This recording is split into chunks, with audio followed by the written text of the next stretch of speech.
Subscription के button को दबाइए और बेल आइकन पर क्लिक कीजिए ताकि आपको तमाम वीडियोस फौरन मिलती रहें और वीडियो पसंद आने की सूरत में इसे लाइक, शेयर और कमेंट करना मत भूलिए। ग़ज़वा ओहद के आखिरी मुकाबले के लिए कुरैश की तरफ से अब्दुर्रहमान बिन अबू बकर आया। मौरिख वाक़िदी ने ये वाक़या इस तरह बयान किया है कि अब्दुर्रहमान बिन अबू बकर की ललकार पर उसके वालिद हजरत अबू बकर सिद्दीक रज़ी अल्लाह अन्हु, जो इस्लाम कबूल करके रसूलुल्लाह सल्लल्लाहु अलैहि वसल्लम के साथ थे, तलवार निकाल कर अपने जवान बेटे के मुकाबले के लिए निकले। आगे आ मुसलमान बाप के काफिर फर्जंद। हजरत अबू बकर सिद्दीक ने ललकार कर कहा, रसूल करीम सल्लल्लाहु अलैहि वसल्लम ने देखा कि बाप बेटा मुकाबले पर उतर आए हैं, तो आपने दौड़कर हजरत अबू बकर सिद्दीक को रोक लिया। रसूल करीम ने फरमाया, तलवार न्याम में डाल लो अबू बकर, और हजरत अबू बकर सिद्दीक को पीछे ले गए।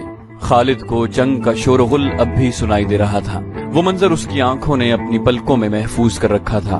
इनफिरादी मुकाबले खत्म होते ही कुरैश ने मुसलमानों पर हल्ला बोल दिया। रसूल अकरम सल्लल्लाहु अलैहि वसल्लम ने ओहद की पहाड़ी को अपने अक़ब में रखा हुआ था, इसलिए मुजाहिदीन इस्लाम को अक़बी हमले का खतरा नहीं था। आमने सामने का मार्का खूंरेज था। मुसलमानों की नफरी बहुत थोड़ी थी। इस कमी को उन्होंने जज्बे तेग़ज़नी के कमालात से पूरा कर दिया। अगर कुरैश को नफरी की अफराद हासिल न होती तो वो मुसलमानों के आगे नहीं ठहर सकते थे। वो नफरी के जोर पर लड़ रहे थे। खालिद की नजर रसूल करीम सल्लल्लाहु अलैहि वसल्लम पर थी। आप सल्लल्लाहु अलैहि वसल्लम एक पहलू पर थे। यही पहलू था जिस पर खालिद को हमला करना था। अब कि उसने अपने सवारों को ये हुक्म दिया कि वो घोड़ों को सरपट दौड़ाते तंग रास्ते से आगे निकल जाएं और मुसलमानों के पहलू पर हल्ला बोलें। मगर अब्दुल्लाह बिन जुबैर रज़ी अल्लाहु अन्हु के 50 तीरंदाजों ने सवारों को इस तरह पसपा कर दिया कि वो चंद घोड़े और जख्मों से कराहते हुए घुड़सवारों को पीछे छोड़ गए। मार्का उरूज पर था। सिर्फ एक आदमी था जो लड़ नहीं रहा था। वो मैदान जंग में बर्छी उठाए यूं घूम फिर रहा था जैसे किसी को ढूंढ रहा हो। वो वहशी बिन हर्ब था। वो हमजा रज़ी अल्लाहु अन्हु को ढूंढ रहा था। हजरत हमजा को कत्ल करने के लिए उसके लिए 2 इनाम थे। एक ये कि उसका आका उसे आजाद कर देगा, और दूसरा अबू सुफियान की बीवी हिंद वो जेवरात जो उसने पहन रखे थे वो उसे इनाम में देगी। उसे हजरत हमजा रज़ी अल्लाहु अन्हु नजर आ गए। वो कुरैश के एक आदमी सबा बिन अब्दुल उज़ा की तरफ बढ़ रहे थे। अरब में रिवाज था कि खतना औरतें किया करती थीं। मौरिख इब्न हशाम के मुताबिक इस्लाम से पहले ही अरबों में खतने का रिवाज मौजूद था। हमजा रज़ी अल्लाहु अन्हु जिसने सबा को ललकारा था, उसकी माँ खतना किया करती थी। हजरत हमजा ने उसे ललकारा कि खतना करने वाली के बेटे, इतरा और मुझे आखिरी बार देख। सबा बिन अब्दुल उज़ा हमजा रज़ी अल्लाहु अन्हु की तरफ बढ़ा। गुस्से से उसका चेहरा लाल था। वो तलवार और ढाल की लड़ाई का माहिर था। हजरत हमजा रज़ी अल्लाहु अन्हु भी कुछ कम न थे। दोनों एक दूसरे के करीब आए और एक दूसरे पर वार करने लगे। दोनों की ढालें वार रोक रही थीं। वो पैंतरे बदल बदल कर वार करते थे, लेकिन ढालें तलवारों के रास्ते में आ जाती। उस वक्त वैशी बिन हर्ब झुका हुआ आहिस्ता आहिस्ता उनकी तरफ बढ़ रहा था। उसे जमीन और झाड़ियों ने ओट दे रखी थी। हमजा अपने दुश्मन की आंखों में देख रहे थे। सबा के सिवा उन्हें कुछ भी नजर नहीं आ रहा था। वैशी उनके करीब पहुंच गया। बर्छी निशाने पर फेंकने का वो माहिर था। वो इतना करीब हो गया जहां से उसकी बर्छी खता नहीं जा सकती थी। वो उठ खड़ा हुआ और बर्छी को हाथ में तोला, फिर उसे फेंकने की पोजीशन में लाया। हजरत हमजा रज़ी अल्लाहु अन्हु ने सबा पर यक के बाद दीगरे तेजी से 2-3 हमले किए। आखिरी वार ऐसा पड़ा कि हजरत हमजा की तलवार सबा के पेट में उतर गई। हमजा रज़ी अल्लाहु अन्हु ने तलवार उसके पेट से इस तरह निकाली कि उसका पेट और ज्यादा फट गया और वो हजरत हमजा के कदमों में गिर पड़ा। हजरत हमजा रज़ी अल्लाहु अन्हु अभी संभले ही थे कि वहशी ने अपनी पूरी ताकत से बर्छी फेंकी। फासला बहुत कम था। बर्छी हजरत हमजा के पेट में इतनी ज्यादा उतर गई कि उसकी अन्नी हजरत हमजा के पेट से आगे निकल गई। हजरत हमजा रज़ी अल्लाहु अन्हु गिरे नहीं। उन्होंने इधर उधर देखा। उन्हें वहशी दिखाई दिया। हजरत हमजा बर्छी अपने जिस्म में लिए हुए वहशी की तरफ बढ़े। वहशी जहाँ खड़ा था वहीं खड़ा रहा। हजरत हमजा 4-5 कदम चलकर गिर पड़े। वहशी उनके जिस्म को हिलता जुलता देख रहा था। जब जिस्म की हरकत बंद हो गई तो वहशी उन तक आया। वो शहीद हो चुके थे। वहशी ने उनके जिस्म से बर्छी निकाली और चला गया। अब वो हिंद और अपने आका जुबैर बिन मुतम को ढूंढने लगा।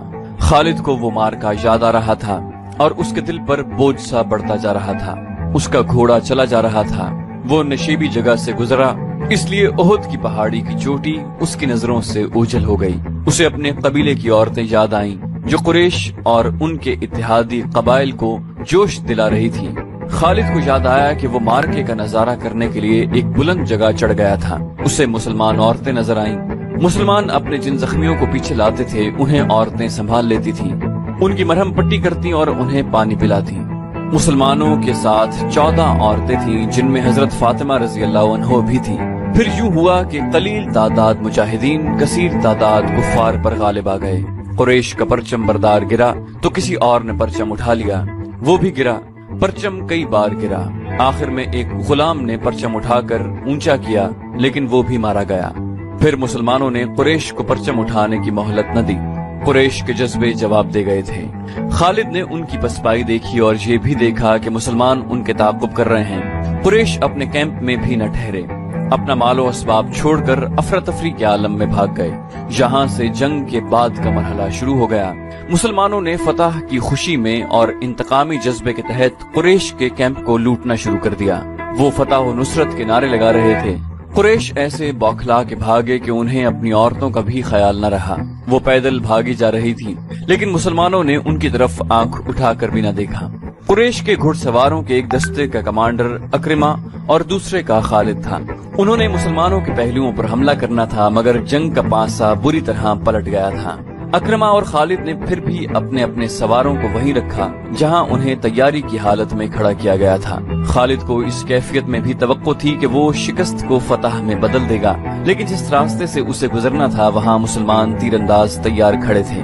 उन मुसलमान तीरंदाजों ने अपनी बुलंद पोजीशन से देखा कि कुरैश भाग गए हैं और उनके साथ ही माले गनीमत जमा कर रहे हैं, तो वो भी अपनी जगह छोड़ने लगे। उनके कमांडर अब्दुल्लाह बिन जुबैर रज़ी अल्लाह अन्हु ने उन्हें कहा कि अपने रसूल सल्लल्लाहु अलैहि वसल्लम की हुक्म उदूली न करो। आप सल्लल्लाहु अलैहि वसल्लम का हुक्म है कि आपकी इजाजत के बगैर यहाँ से कोई न हटे। जंग खत्म हो गई है। तीरंदाज शोर मचाते हुए पहाड़ी से उतरने लगे। माले गनीमत, फतह हमारी है। अब्दुल्लाह बिन जुबैर के साथ सिर्फ 9 तीरंदाज बाकी रह गए। खालिद ने ये मंजर देखा तो उसे ऐसा लगा जैसे ख्वाब देख रहा हो। वो यही चाहता था। वो तीरंदाजों को देखता रहा। जब वो कुरैश के कैंप में पहुंच गए तो उसने पहाड़ी पर हमला कर दिया, जहां पर अब्दुल्लाह बिन जुबैर और उनके 9 तीरंदाज रह गए थे। खालिद उन्हें नजरअंदाज भी कर सकता था, लेकिन वो उनसे इंतकाम लेना चाहता था। उसके घुड़सवार पहाड़ी पर चढ़ते जा रहे थे। ऊपर से तीर अंदाज तेजी से तीर बरसा रहे थे।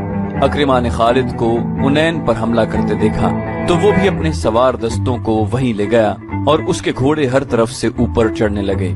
सवारों के पास भी तीर कमाने थी। वो ऊपर को तीर चला रहे थे, लेकिन इतने घुड़सवारों को रोकना ऊपर वालों के लिए मुमकिन न था। सवार ऊपर चले गए।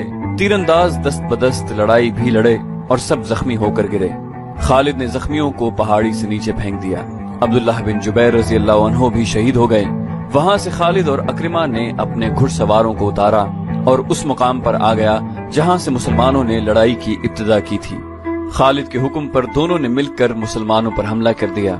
मुसलमान लड़ाई की हालत में नहीं थे, लेकिन रसूल करीम सल्लल्लाहु अलैहि वसल्लम ने मुजाहिदीन की कुछ तादाद को अपने साथ रखा हुआ था।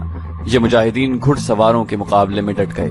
कुरैश के साथ जो औरतें आई थीं, वो भाग गईं, लेकिन उमरा नाम की एक औरत वहीं कहीं छुप गई थी। उसने जब कुरैश के घुड़सवारों को मुसलमानों पर हमला करते देखा तो उसे कुरैश का परचम जमीन पर पड़ा नजर आया। उस औरत ने परचम उठाकर ऊपर कर दिया। अबू सुफियान ने अपने भागते हुए प्यादों पर काबू पा लिया। उसने उधर देखा तो उसे अपना परचम लहराता हुआ नजर आया। उसने हुबल जिंदाबाद और उज़ा जिंदाबाद के नारे लगाए और प्यादों को वापस लाकर मुसलमानों को घेरे में ले लिया। खालिद को वो वक्त याद आ रहा था। वो रसूल करीम सल्लल्लाहु अलैहि वसल्लम को ढूंढ रहा था और आज 4 बरस बाद वो मदीना जा रहा था। उसके ज़हन पर रसूल करीम सल्लल्लाहु अलैहि वसल्लम का गलबा था।